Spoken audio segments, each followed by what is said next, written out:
Tatakot naman ako sa lakas nito, boy. Para ka na may hawak na maleta. Grabe, laki nung ano. Bilis lang na ito yung unbox eh. Haba yan dong ah. Eh. Tara na at maglasunan, baby.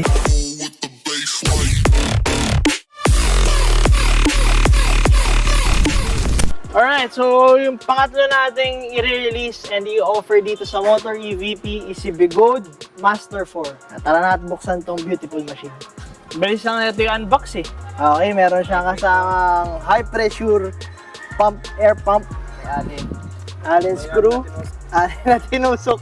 Kaya meron tayong manuals. Haba yan dong ah. Ayan na, ready na kayo? Ilabas ang beautiful machine. Ayan, tingnan natin kung ano i-install guys. Beautiful makinarya. Ayan, taas na yan boy. Pwede na upuan. So ito, papasok na to sa high-end. 100 plus volts na tong unit na to, no? Charger, everybody. Charger, ha? 134 volts, darling. 134 volts, darling. Again. Ayan, so meron tayong mga rubber paddings sa kailangan i-install right out from the box. So i-install muna natin bago natin gagamitin or ito try si Master 4, ha? Meron na rin ata itong ano yun. Eh!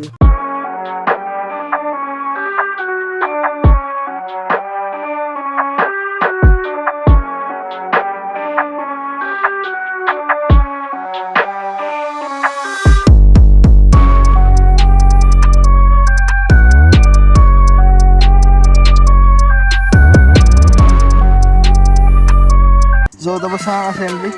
Grabe, laki nung ano. Sheesh! So ito na yung highest end natin sa ngayon.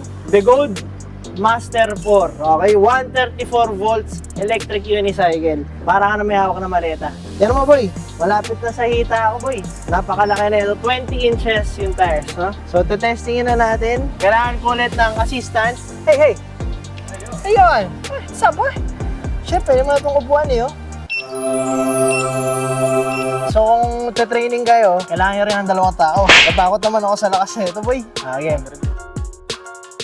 Go, let go isa. Baby, kalma. Laki, boy.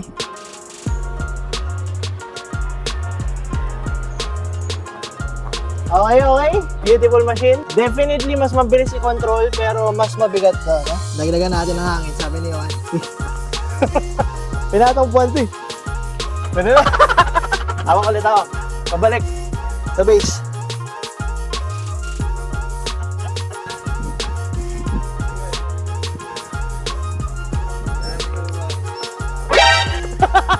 Bigat, laki battery na ito eh. So approximately ang estimated range na ito 100 to 130 kilometers.